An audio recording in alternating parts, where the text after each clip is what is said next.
वकीलों ने यह फैसला सुना और उछल पड़े। पंडित अलोपीदीन मुस्कुराते हुए बाहर निकले। स्वजन बांधवों ने रुपयों की लूट की। उदारता का सागर उमड़ पड़ा।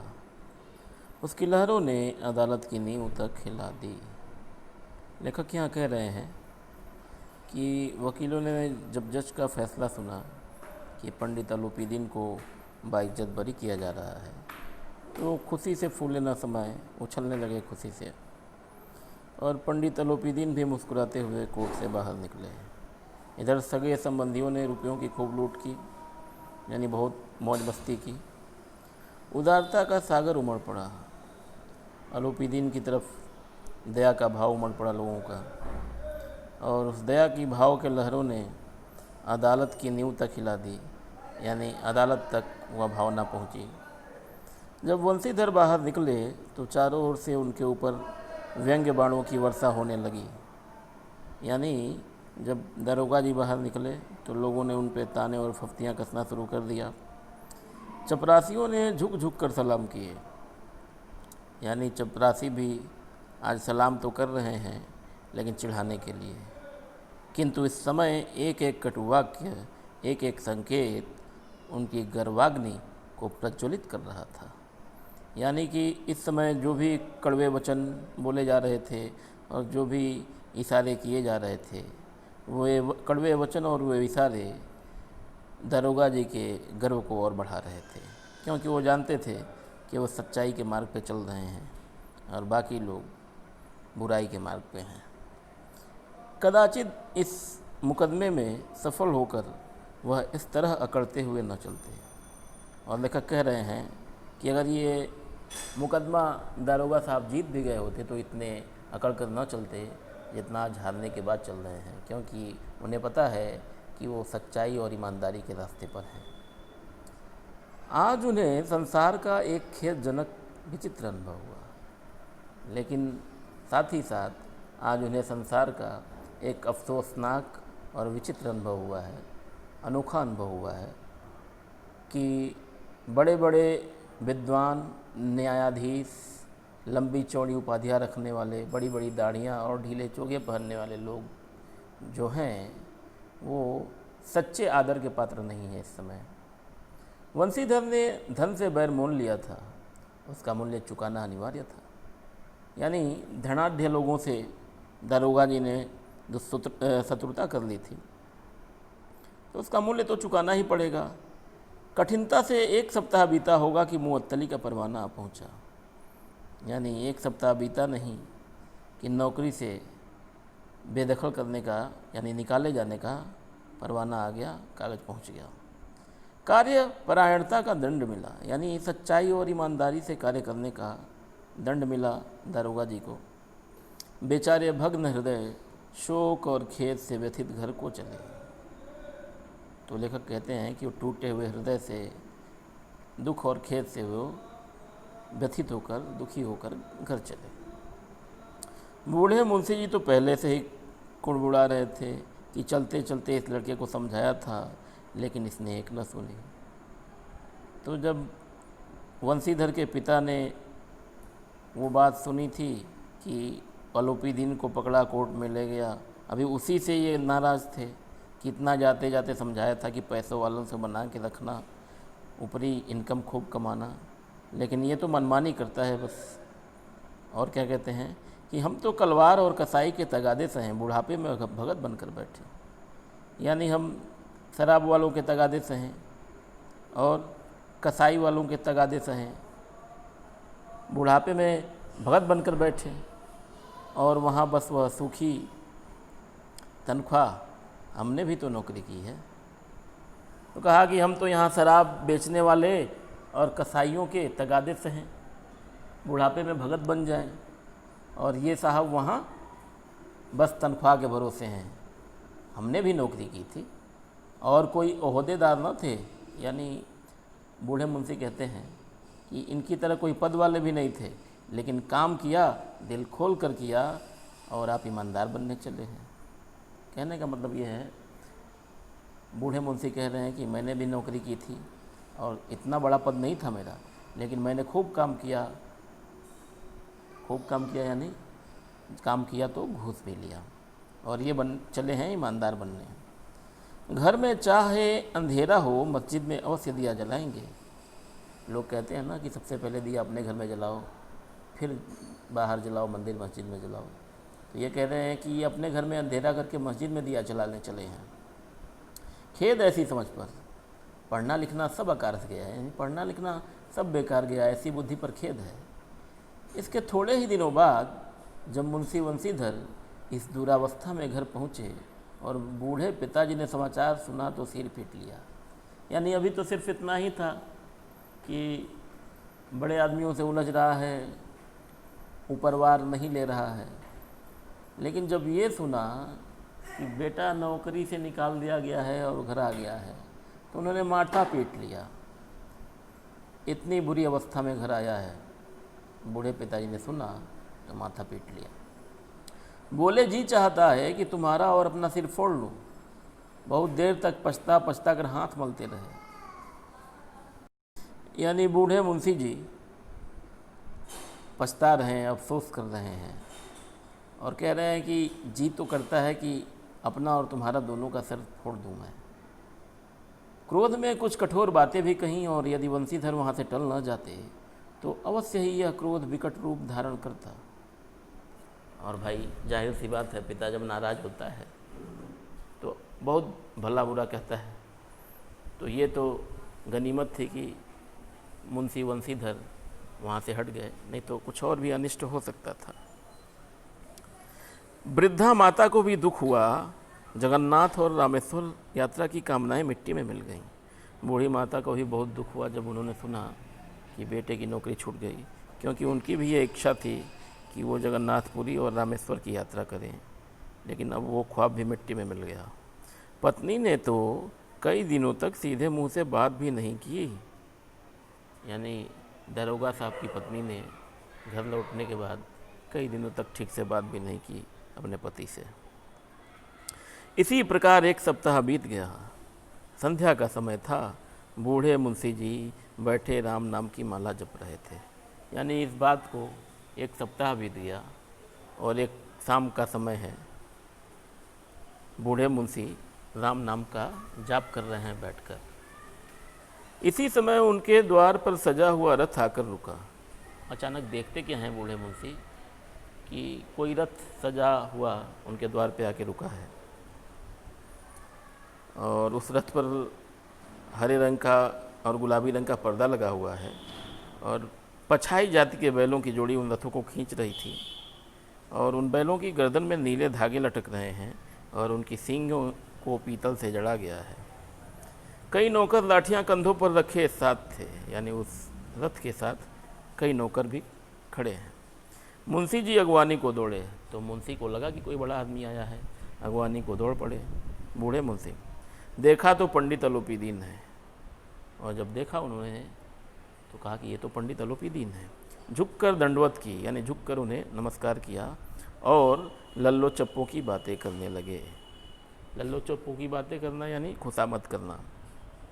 हमारा भाग्य उदय हुआ जो आपके चरण इस द्वार पर आए।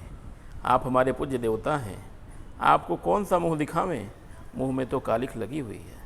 यानी खुशामद की बातें बूढ़े मुंशी करने लगे पंडित अलोपीदीन से। किंतु क्या करें, लड़का भागा कपूत है, नहीं तो आपसे क्यों मुंह छिपाना पड़ता। ईश्वर ने संतान चाहे रखे पर ऐसी संतान न दे। यानी दारोगा जी को खूब भला बुरा कह रहे हैं अपने ही पुत्र को, बूढ़े मुंशी, कि ऐसी संतान होने से तो अच्छा है कि ईश्वर संतान ही न दे जिसने ऐसा कर्म किया। अलोपीदीन ने कहा, नहीं भाई साहब, ऐसा न कहिए। मुंशी जी ने चकित होकर कहा, ऐसी संतान को और क्या कहूँ। तो पंडित जी ने कहा, नहीं आप ऐसा नहीं कहिए। बूढ़े मुंशी कहते हैं, फिर और क्या कहूँ मालिक। अलोपीदीन ने वात्सल्यपूर्ण स्वर में कहा, कुल तिलक और पुरुषों की कीर्ति उज्ज्वल करने वाले संसार में ऐसे कितने धर्मपरायण मनुष्य हैं जो धर्म पर अपना सब कुछ अर्पण कर सकें। तो पंडित अलोपीदीन ने बड़े ही प्यार से कहा कि ऐसे कुल तिलक, यानी कुल का माथा ऊंचा करने वाले, तिलक कहाँ लगता है माथे पर, तो कहा कि ऐसा कुल को ऊपर उठाने वाले और पुरुषों की कीर्ति यानी यश को उज्ज्वल करने वाले संसार में ऐसे कितने धर्मपरायण मनुष्य हैं, अर्थात ऐसे ज़्यादा या अधिक मनुष्य नहीं हैं जो धर्म पर अपना सब कुछ अर्पण कर सके, यानी धर्म के लिए अपना सब कुछ न्यौछावर कर दें। ऐसे लोग दुनिया में बहुत कम हैं। पंडित अलोपीदीन ने वंशीधर से कहा, दारोगा जी, इसे खुशामद न समझिए। और साथ ही साथ उन्होंने बूढ़े मुंशी के बाद वंशीधर से भी कहा कि ये जो बात मैं कह रहा हूँ उसे आप अपने शान में कसीदे करना मत समझिएगा, यानी मैं आपकी कोई तारीफ़ नहीं कर रहा हूँ, आप वाकई ऐसे हैं। खुशामद करने के लिए मुझे इतना कष्ट उठाने की ज़रूरत न थी, यानी केवल प्रशंसा करनी होती, आपकी बड़ाई करनी होती तो मैं यहाँ तक न आता। उस रात को आपने अपने अधिकार बल से मुझे अपनी हिरासत में लिया था, किंतु आज मैं स्वेच्छा से आपकी हिरासत में हूँ। यानी उस रात तो आपको अधिकार था कानून का, तो आपने मुझे बंदी बना लिया, लेकिन मैं आज आपके द्वार पर खुद ही बंदी बनने आया हूँ। मैंने हजारों रईस और अमीर देखे, हजारों उच्च पदाधिकारियों से काम पढ़ा, किंतु मुझे परास्त किया तो आपने। मैंने सबको अपना और अपने धन का गुलाम बनाकर छोड़ दिया। मुझे आज्ञा दीजिए कि आपसे कुछ भी नहीं करूं। पंडित जी कहते हैं कि आज तक ऐसे बहुत कम लोग हुए।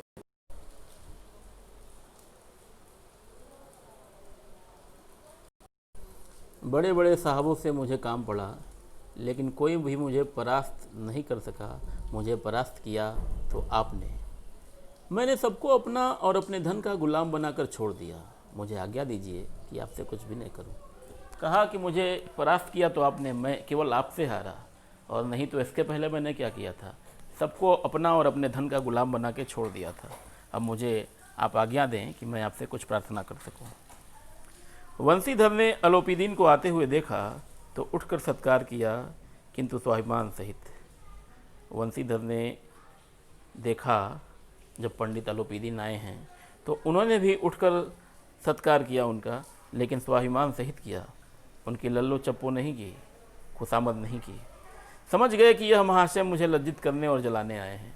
और वंशीधर को ऐसा लगा कि ये मुझे लज्जित करने आए हैं, मुझे जलाने आए हैं, यानी तुम मेरी बात मान जाते तो आज क्या होते और अब क्या हो, ऐसा कुछ जताने आए हैं। क्षमा प्रार्थना कर चेष्टा नहीं की, यानी क्षमा प्रार्थना के लिए हाथ नहीं जोड़ा। कर चेष्टा यानी हाथ जोड़ना, कर यानी हाथ होता है। वरन उन्हें अपने पिता की यह ठकुर सोहाती की बात असह्य सी प्रतीत हुई। और तो और उन्हें पिताजी का खुशामद करना पंडित जी का असह्य लगा, ठीक नहीं लगा। पर पंडित जी की बातें सुनी तो मन का मैल मिट गई, मन की मैल मिट गई। पंडित जी की ओर उड़ती हुई दृष्टि से देखा, सद्भाव झलक रहा था।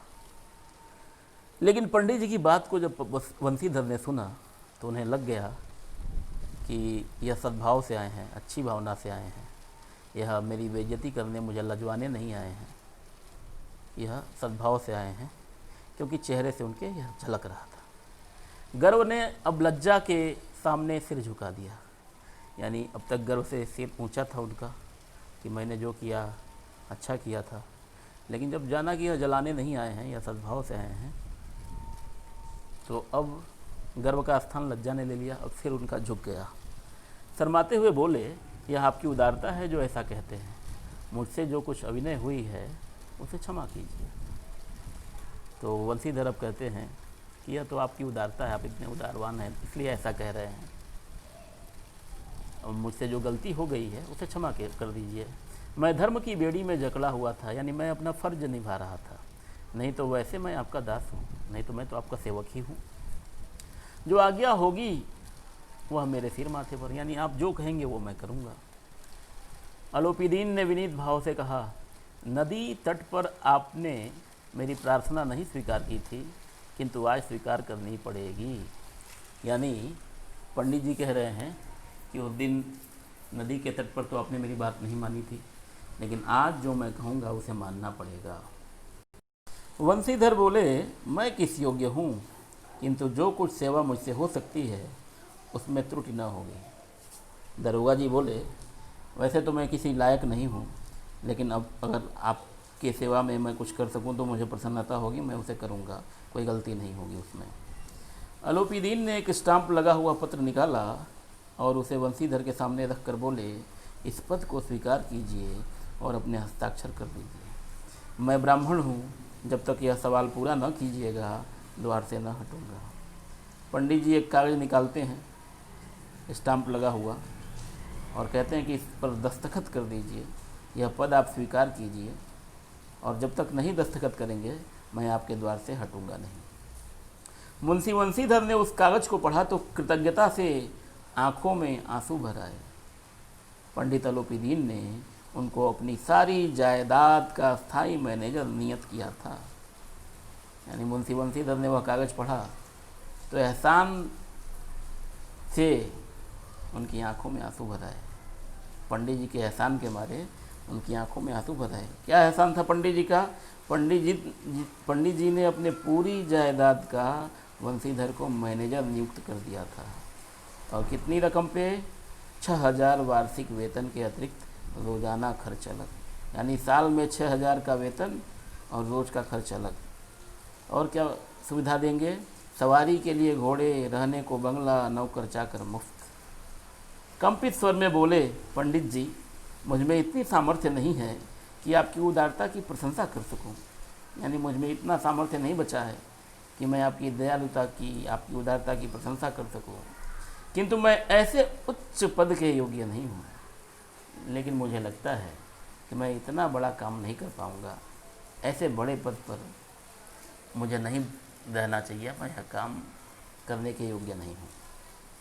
अलोपीदीन हंसकर बोले, मुझे इस समय एक अयोग्य मनुष्य की ही ज़रूरत है। तो हंसते हुए पंडित जी ने कहा कि मुझे बिल्कुल आप ही के जैसा अयोग्य व्यक्ति चाहिए। वंशीधर ने गंभीर भाव से कहा, यो मैं आपका दास हूँ, आप जैसे कीर्तिमान सज्जन पुरुष की सेवा करना मेरे लिए सौभाग्य की बात है। किंतु मुझ में न विद्या है, न बुद्धि, न वह स्वभाव जो इन त्रुटियों की पूर्ति कर देता है। ऐसे महान कार्य के लिए एक बड़े मर्मज्ञ अनुभवी मनुष्य की ज़रूरत है। वंशीधर गंभीर भाव से कहते हैं कि वैसे तो मैं आपका दास हूँ, आप जो कहेंगे वो मैं करूँगा, लेकिन आप जैसे यशवान और सज्जन पुरुष की सेवा करने को मिले तो यह मेरे लिए सौभाग्य की बात है। किंतु मुझ में न विद्या है, न उतनी बुद्धि है, न वह स्वभाव है जो इस पद के लिए चाहिए, जो इन त्रुटियों की पूर्ति कर देता है। यानी जो भी गलतियाँ होती हैं उनको सही कर देता। तो ऐसी तो कोई बात मेरे में नहीं है। ऐसे महान के कार्य के लिए तो आपको एक बहुत मर्मज्ञ और अनुभवी व्यक्ति की आवश्यकता है। अलोपीदीन ने कलमदान से कलम निकाली और उसे वंशीधर के हाथ में देकर बोले, न मुझे विद्वता की चाह है, न अनुभव की, न मर्मज्ञता की, न कार्यकुशलता की। इन गुणों के महत्व का परिचय खूब पा चुका हूँ। अब पंडित जी कहते हैं, कलमदान से कलम निकाल के और उसे वंशीधर के हाथ में देकर, इसलिए हाथ में दिया कि साइन करो। क्या कहा उन्होंने कि मुझे विद्वता नहीं चाहिए, मुझे अनुभव नहीं चाहिए, मुझे मर्मज्ञता की भी आवश्यकता नहीं है और न कार्यकुशलता की आवश्यकता है, मुझे तो बस आपकी आवश्यकता है, क्योंकि इन गुणों के महत्व का परिचय मैं पहले बहुत पा चुका हूँ। अब सौभाग्य और सुअवसर ने मुझे वह मोती दे दिया है जिसके सामने योग्यता और विद्वता की चमक फीकी पड़ जाती है। कहा कि अब मेरे सौभाग्य और सुंदर अवसर ने मुझे ऐसा मोती दे दिया है जिसके सामने योग्यता और विद्वता की चमक भी फीकी पड़ जाती है। यानी मुझे आप मिल गए हैं। यह कलम लीजिए, अधिक सोच विचार न कीजिए, दस्तखत कर दीजिए। परमात्मा से यही प्रार्थना है कि वह आपको सदैव वही नदी के किनारे वाला बेमुरव्वत, उदंड, कठोर परंतु धर्मनिष्ठ दरोगा बनाए रखे। पंडित जी कहते हैं कि यह कलम लीजिए और ज़्यादा सोचिए विचारिए नहीं, दस्तखत कर दीजिए। और मेरी ईश्वर से यही प्रार्थना है कि वो आपको हमेशा वही नदी के किनारे वाला, बिना मरव्वत वाला व्यक्ति और उदंड व्यक्ति, लेकिन कठोर और धर्मनिष्ठ दरोगा बनाए रखें।